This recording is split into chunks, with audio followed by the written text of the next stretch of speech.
नमस्कार दोस्तों, मैं नेहा सिंह आप सभी का स्वागत करती हूँ आपके अपने चैनल मास्टर हट में। तो डिस्कस करेंगे सीटेट के कुछ क्वेश्चंस को जो कि अब तक के आपके एग्ज़ाम में पूछे गए हैं, उनके सटीक आंसर्स। सबसे पहले हम देखेंगे ईवीएस के कुछ प्रश्न को, उसके बाद मैथ के प्रश्नों को डिस्कस करेंगे। तो देखते हैं, पहला प्रश्न है ईवीएस का, वह कौन सा पक्षी है जो झटके से अपनी गर्दन आगे पीछे करता है। तो यहाँ पर राइट आंसर हो जाएगा, देखिए ऑप्शन में दिया है, ऑप्शन नंबर ए उल्लू, बी मैना, सी कौवा और डी है कलचीड़ी। तो ये सभी जो पक्षी हैं उसमें से आपको बताना है कि कौन सा ऐसा पक्षी है जो झटके से अपनी गर्दन को आगे पीछे करता है। तो इसका राइट आंसर हो जाएगा मैना। अगर यहीं पर आपसे पूछा रहता, इसका राइट आंसर जो हो जाएगा वह हो जाएगा ऑप्शन नंबर बी यानी कि मैना। और अगर पूछता वह कौन सा पक्षी है जो काफ़ी हद तक अपनी गर्दन को घुमाता है, तो वहाँ पर राइट आंसर हो जाता उल्लू।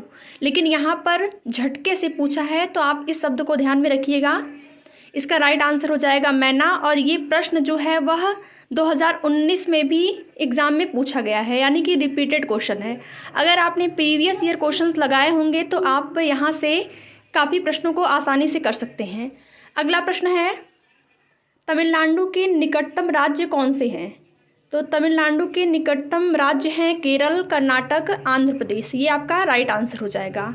इसके बाद थर्ड क्वेश्चन देखेंगे क्या है। क्वेश्चन है, जिम कॉर्बेट राष्ट्रीय उद्यान कहाँ स्थित है। तो जिम कॉर्बेट राष्ट्रीय उद्यान जो है वह उत्तराखंड राज्य में स्थित है।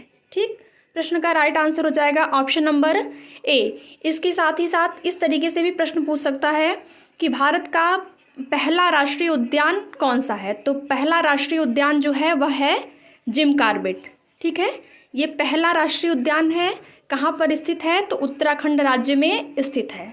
अगला प्रश्न देखते हैं क्या है। तो प्रश्न है, सही सुमेलित है। यहाँ पर कुछ राज्यों के नाम दिया है और साथ ही साथ पूछा है कि ये जो राज्य हैं इनके जो यहाँ पर जो घर बनाए जाते हैं वे किस प्रकार के होते हैं। तो लद्दाख दिया है, लद्दाख में किस प्रकार के घर बनाए जाते हैं। तो लद्दाख में जो घर होते हैं वे पत्थर और लकड़ी के 2 मंजिला घर होते हैं, यानी कि पत्थर और लकड़ी से यहाँ पर घर बनाए जाते हैं। और ये जो घर होते हैं वे 2 मंजिला होते हैं। ठीक, और ग्राउंड फ्लोर पर जानवर रहते हैं और जो सेकंड रहता है वहाँ पर, यानी कि जो फर्स्ट फ्लोर रहता है उसमें इंसान रहते हैं। और जो सेकंड यहाँ पर देखेंगे राजस्थान, राजस्थान में किस प्रकार के घर बनाए जाते हैं। तो राजस्थान राज्य में जो घर बनाए जाते हैं वे मिट्टी के होते हैं, यानी कि मिट्टी के घर। आपको पता है राजस्थान में गर्मी अधिक पड़ती है, यहाँ पर मिट्टी के घर बनाए जाते हैं। और जो छतें होती हैं उनमें कटीली झाड़ियाँ लगी होती हैं। ठीक, छतों पर कटीली झाड़ियाँ होती हैं और राजस्थान में घर जो है मिट्टी के बनाए जाते हैं। इसके बाद देखेंगे हिमाचल प्रदेश राज्य का। तो हिमाचल प्रदेश राज्य की अगर बात करें तो यहाँ पे जो घर होते हैं वे पत्थर या लकड़ी के होते हैं और इसके साथ ही साथ ढालू छतें होती हैं, यानी कि एक तरफ से ढाल होता है, जो भी बर्फ़ें होती हैं वे नीचे आ जाती हैं। इस प्रकार से घर बनाए जाते हैं हिमाचल प्रदेश में। तो सही सुमेलित पूछा था, इसका राइट आंसर यहाँ पर आप देख रहे हैं लद्दाख का ये घर की विशेषता है। लद्दाख में इस प्रकार के घर बनाए जाते हैं, राजस्थान में इस प्रकार के और हिमाचल प्रदेश में इस तरह के घर बनाए जाते हैं। ठीक, अगला प्रश्न देखते हैं क्या है। तो प्रश्न है, काले सागर से लगे देश। ये आपका प्रश्न पूछा गया था ईवीएस में। काले सागर से लगे देश कौन से हैं। तो ये हैं रूस, यूक्रेन, रोमानिया, तुर्की और बुल्गारिया। ये जो है काले सागर से लगे हुए देश हैं। ठीक, अगला प्रश्न देखते हैं क्या है। तो 3 से 3.5 मीटर ऊंचाई पर बांस से बने घर किस राज्य में पाए जाते हैं, यानी कि इस प्रकार के घर जो हैं वह किस राज्य में बने हैं, ये पूछा है प्रश्न में। तो असम, राजस्थान, हिमाचल प्रदेश, लद्दाख। तो आपने देखा 3 या 3.5 मीटर ऊंचाई पर बांस से जो घर बनाए जाते हैं वे बनते हैं असम में। असम में बारिश अधिक होती है और इसलिए यहाँ पर जो घर हैं वह ऊंचाई पर बनाए जाते हैं, यानी कि 3 से 3.5 मीटर की ऊंचाई पर यहाँ पर घर बनाए जाते हैं असम में। ठीक है, क्यों, क्योंकि यहाँ पर वर्षा अधिक होती है। इसके बाद देखेंगे अगला प्रश्न, मधुमक्खी पालन कहाँ पर होता है। तो मधुमक्खी पालन जो है वह होता है कहाँ पर, बिहार राज्य में। और किस महीने में होता है। तो अक्टूबर से दिसंबर के मध्य। ये प्रश्न भी आपका कई बार एग्ज़ाम में पूछा गया है। तो अगर आपने प्रीवियस ईयर क्वेश्चन सॉल्व किए होंगे तो यहाँ से आप सारे के सारे प्रश्न सॉल्व कर सकते हैं। इसके बाद अगला प्रश्न देखेंगे क्या है। तो प्रश्न है कोविड-19 के बारे में बच्चों को जानकारी कैसे बताएंगे, यानी कि यहाँ पर जानकारी नहीं, जागरूक। यहाँ पर पूछा है कोविड-19 के बारे में बच्चों को जागरूक कैसे बनाएंगे। तो जागरूक बनाने के लिए यहाँ पर राइट इसका आंसर हो जाएगा अपने अनुभव शामिल कराते हुए। किस प्रकार से, जिस प्रकार से बच्चों ने देखा है, सभी बच्चे जानते हैं कोविड-19 के बारे में। यहाँ पर अगर हम बात करें बच्चों ने अपने आप को किस प्रकार से सुरक्षित रखा कोविड-19 से, यानी कि मास्क लगाना, हाथों को सैनिटाइज़ करना, स्वच्छता का ध्यान रखना, इस प्रकार से जो भी खान पीन यानी में जो भी परहेज़ थे यहाँ पर। तो राइट आंसर हो जाएगा इसका अपने अनुभव शामिल कराते हुए। ठीक, अगला प्रश्न देखेंगे यहाँ पर क्या है। तो अगला प्रश्न है NEP सिद्धांत किस पर आधारित है। NEP यानी कि न्यू एजुकेशन पॉलिसी 2020। तो यहाँ पर पूछा है NEP सिद्धांत किस पर आधारित है। तो NEP सिद्धांत जो है वह आधारित है रचनावाद पर, यानी कि ऑप्शन नंबर ए जो है इसका राइट आंसर हो जाएगा। ठीक, अगला प्रश्न देखेंगे 2 से 6 वर्ष की अवस्था क्या कहलाती है। ठीक, 2 से 6 वर्ष की अवस्था जो है वो कहलाती है पूर्व बाल्यावस्था। बाल्यावस्था को 2 भागों में बांटा गया है, पूर्व बाल्यावस्था और उत्तर बाल्यावस्था। यानी कि 2 से 6 वर्ष जो होती है अवस्था उसको कहते हैं पूर्व बाल्यावस्था, और 6 से 12 वर्ष उत्तर बाल्यावस्था होती है।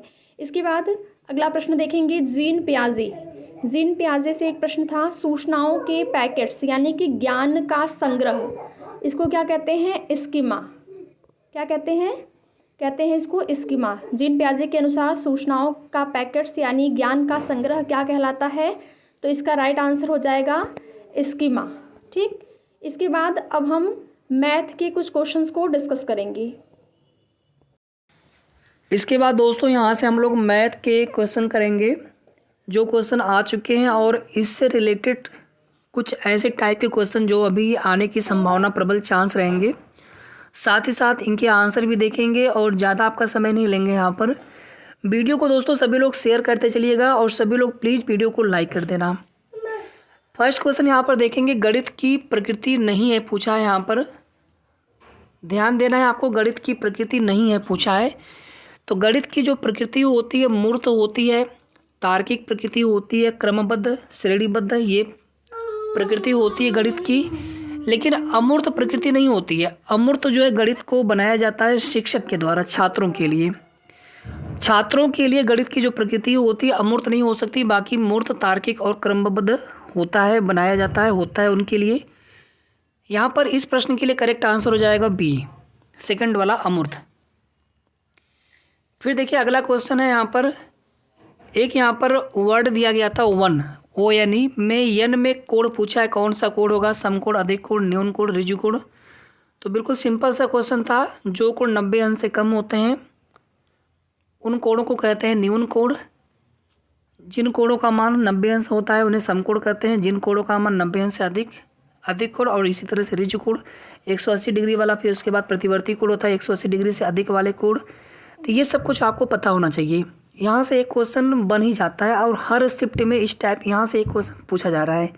तो आपको अच्छे से बिल्कुल कॉन्सेप्ट क्लियर होना चाहिए कि न्यून कोड, अधिक कोड, सम कोड, रिजु कोड और प्रतिवर्ती कोड, रिफ्लेक्स एंगल। तो यहाँ पर राइट आंसर है सी वाला, न्यून कोड। एक बार आप फिर से सुन लीजिए, रिजु कोड 180 डिग्री को बोलते हैं, अधिक कोड 90 डिग्री से ज़्यादा को बोलते हैं, सम कोड 90 डिग्री को, न्यून कोड 90 डिग्री से कम को, और इसके बाद 180 डिग्री से ज़्यादा कोड को बोलते हैं प्रतिवर्ती कोड। प्रतिवर्ती कोड बोलते हैं।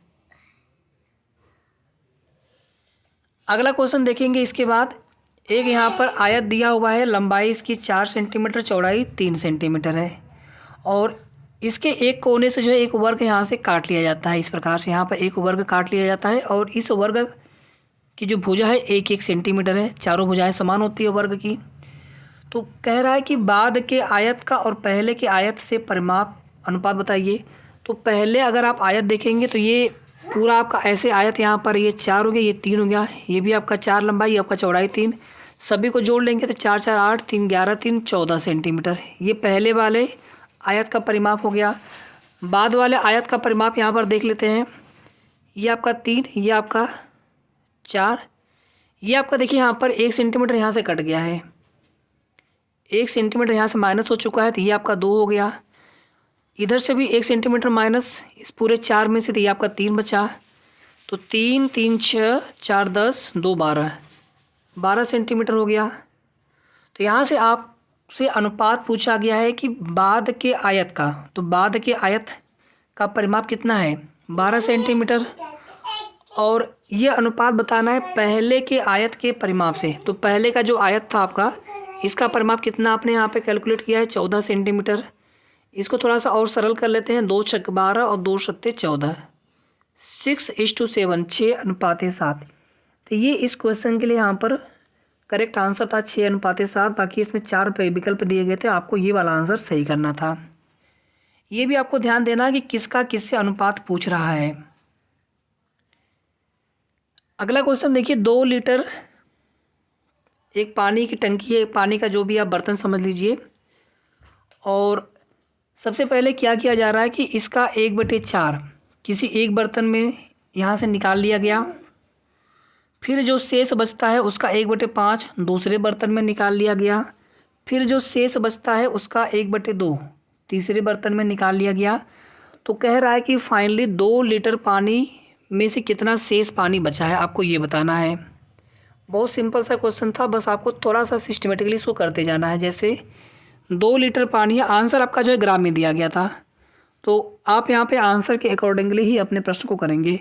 तो 2 लीटर का मतलब हो गया यहाँ पर सीधे सीधे 2000 ग्राम, ये आपका 2000 ग्राम हो गया। तो सबसे पहले इसका आप निकाल लीजिए 1/4, 1/4 इसका करेंगे तो कितना हो जाएगा 4 5 20, इससे आप कैंसिल आउट करेंगे तो ये 500 ग्राम आएगा। तो 1/4 का मतलब हो गया कि 500 ग्राम एक बर्तन में निकाल लिया गया। तो अब आपके पास कितना बचा 2 लीटर में से 1500 बचा ग्राम। अब वापस से जो है इसका 1/5 दूसरे बर्तन में निकाल लिया गया, तो इसका आप वापस से 1/5 कर दीजिए, कितना आ जाएगा 300 ग्राम। ये आपने दूसरे बर्तन में निकाल लिया इस 1500 में से। अब आपके पास कितना बचा यहाँ पर 1200 बचा।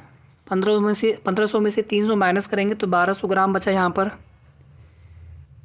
फिर फाइनली आप यहाँ पर देखेंगे कि इस 1200 ग्राम का फिर से 1/2 किसी तीसरे बर्तन में निकाल लिया गया, तो इसका आप 1/2 कर लीजिए, कितना आ गया 600 ग्राम। अब ये 600 ग्राम जो है इस 1200 ग्राम में से और कम हो गया, तो फाइनली कितना बचा पानी, शेष पानी यहाँ पर 600 ग्राम। ये आपका आंसर यहाँ पर आ गया। तो ऑप्शन यहाँ पे 4 विकल्प थे, उसमें 600 ग्राम वाला जो विकल्प था वो बिल्कुल ऑप्शन करेक्ट ऑप्शन था, 600 ग्राम। इसके बाद देखिए एक दिशा वाला प्रश्न पूछा गया था, बहुत आसान होता है। दिशा वाले प्रश्न में आपको सिर्फ इतना ध्यान देना होता है, हमेशा ऊपर की तरफ आप नॉर्थ बना लीजिए, नीचे आपका सीधे सीधे साउथ, इधर आपका ईस्ट हो जाएगा दाहिने तरफ और बाएं तरफ वेस्ट हो जाएगा। जहाँ से वो चलना स्टार्ट करता है ना उसको एक बिंदु मान लीजिए वहाँ से उत्तर चला, उत्तर की तरफ आप चले, एरो बना लीजिए उत्तर की तरफ। पूर्व चला तो पूर्व की तरफ आप एरो बना लीजिए, ठीक है। पश्चिम बोला, कभी होता दाएं बोला, तो जिधर चल रहा होता है ना वहीं से आप, ये दायां हो गया, ये बायां हो गया, ये दायां ये बायां। दिशा वाले से एक प्रश्न आपका 100% हर शिफ्ट में पूछा जा रहा है, शायद ही कोई शिफ्ट छूट रहा होगा, हर शिफ्ट में यहाँ से क्वेश्चन आ रहे हैं, तो ध्यान दीजिएगा। अगला क्वेश्चन यहाँ पर देख लीजिए आप लोग।